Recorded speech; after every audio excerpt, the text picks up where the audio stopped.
horrific scenes we remember all too well, the violence that unfolded in Charlottesville. And it's back in the news tonight.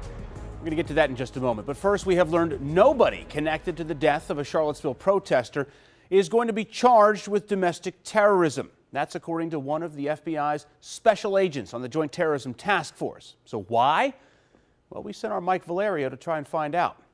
So many people saw the images on the mall weeks and weeks ago and said this is domestic terrorism if there ever was a textbook example of it. Why, in your view, is the suspect not going to be charged with domestic terror? There is no ability to charge for domestic terrorism. The FBI and the Department of Justice have ability to charge hate crimes when it is a hate crime. They have the ability to charge carrying a weapon across state lines, different things like this, but there is no charge for domestic terrorism. There's a definition, there's no teeth to charge anybody with it. If you go into a building and use a pipe bomb to kill people, that's covered under the 2331 statute on domestic terrorism, where it's defined. If you go in there with a gun and do the same thing for the same reason, you can't be charged.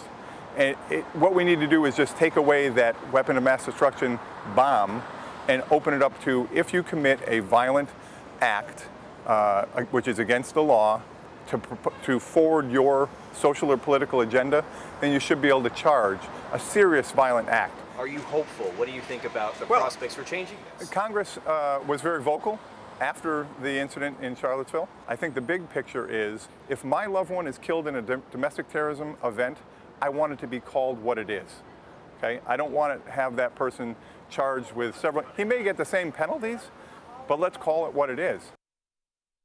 Now, by the way, President Trump is defending his controversial remarks about Charlottesville again.